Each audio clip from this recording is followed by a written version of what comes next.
It's been nearly 5 years since the release of The Last Jedi, but Disney Star Wars has not changed. The way that they operate is exactly the same as it was years ago. Make garbage content that tears down a beloved character, get backlash from fans who have a problem with that, and then turn around and gaslight all of the mainstream media, all the blue check marks, and say, you know what, all this backlash we're getting, it's just because of the bigots out there. Because the headlines we're seeing right now are legitimately exactly the same as the ones we saw 5 years ago, but this time it's about the Obi-Wan Kenobi series.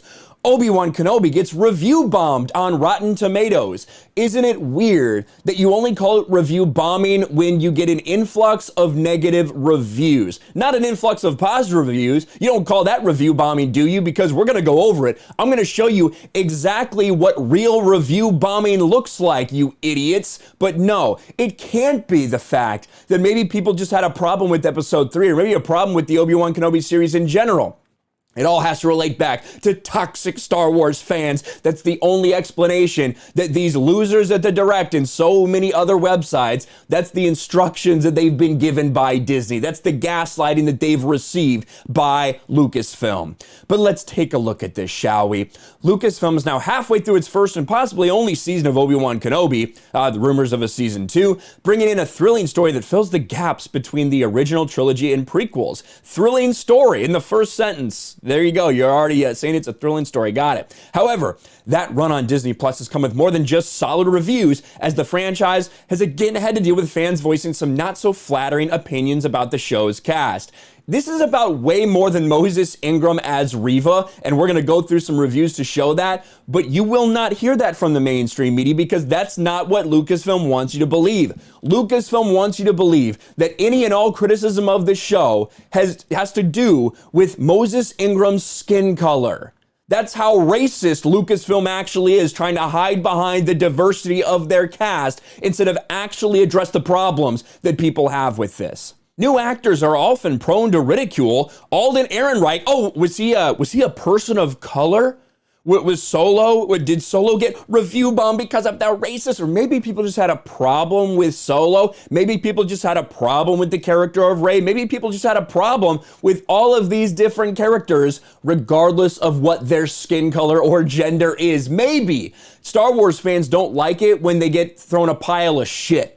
Maybe that's the problem. Maybe that's why Kenobi's getting bad reviews. Last week, Obi-Wan opened at a 71% audience score via Rotten Tomatoes. Those numbers have swiftly sank over the past week to 57% following a racism-centered controversy.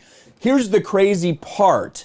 It actually didn't. It stayed at 71%. I addressed this on Tuesday night's main event. I addressed it on my own channel, what the audience score was in the midst of this controversy. It was at 71%. You know when it changed? It changed after the release of the third episode when they brought Darth Vader back that was not Darth Vader, where they had yet again a ridiculous plot and a ridiculous story that embarrassed Obi-Wan Kenobi. That's when the bad reviews started coming in, and now you see an audience score that's down to 59%. And it's not solely located on Rotten Tomatoes. I've been talking about the Metacritic score for quite some time because it had been lower than the Rotten Tomatoes audience score. It was at 3.7, but now suddenly it's up at 4.8.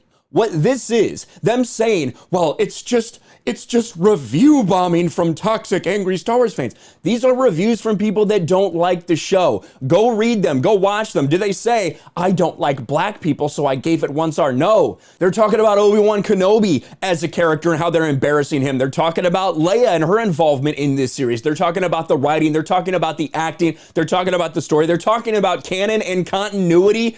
That's what you see in these reviews. Now, if you want to actually see what review bombing is and why these articles are being written, these are being written so they can encourage people to positively review bomb the show. I'm not fucking around. That's the reason they're doing this. That's why these articles get written, to inspire people that follow them, if you like Disney Star Wars, to go and give it a positive review, regardless of what you actually think about it. Because what that results in, like I said, this had a jump from 3.7 up to 4.8. That's what you see right here, right? 9 star, 10 star, 10 star, 10 star, 10, 10, 10, 8, 10, 10, 10, 10, 10, 10, 7. There's a 0, 10, 9, 10, 10, 10, 10, 10, 10. These are all within the span of a few hours. This is a positive review bomb. That's what this is, and it was done because of the articles that came out saying that people are negatively review bombing the show. I tell you what negative review bombing doesn't look like, okay? A lot of bad scores here, but look at the description of them. All of them, nearly, have things that you can expand upon because they talked a lot about the things they didn't like, about Darth Vader, about Episode 3. Same thing here. Look at all of this. Like, this is not someone that just created an account and spammed in there. That's a long review. 3, the Force is weak with this one. The acting of almost everyone else except for Ewan McGregor and James Earl Jones just feels shallow, including all the villains. Like, look at this. These are not review bomb comments. These are normal comments. Now, this one, the characters all act like idiots because the writers are idiots and can't manage to write someone more intelligent than themselves. Maybe that's somebody who's just mad and just wanted to give it a 0. Disney, the China concentration camp apologists, have yet another woke Star Wars spinoff that's so bad it sent me to the dark side. Maybe you can look at that and be like, maybe. But these ones, these are all coming in within minutes or hours of each other. Nearly none of them have anything of substance to say other than best Star Wars so far, love it so far, a great series, wonderful show, fantastic, so love the series. These are review bomb comments. But they're not going to talk about that. The mainstream media is not going to talk about that. The fact that Disney Star Wars fans, the ones that remain, are actually trying to positively review bomb this show. They're not going to talk about the fact that the audience score didn't go from 71% to 57% until after Episode 3 came out. Had nothing to do with the racism controversy. You didn't see an influx of reviews from that.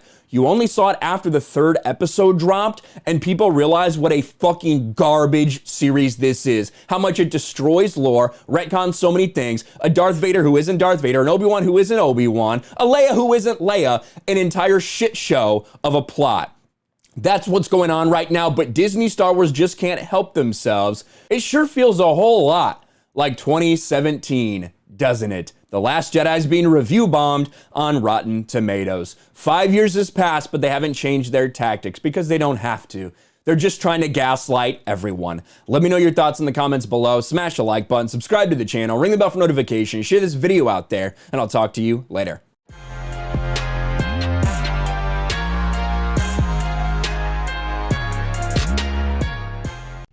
Thanks for watching, everyone, and a huge shout out to my patrons. I appreciate you guys so much. Want to follow me on Twitter or Instagram? Check out the description below. You'll find links to my P.O. box and my Patreon as well. And I'll talk to you guys later.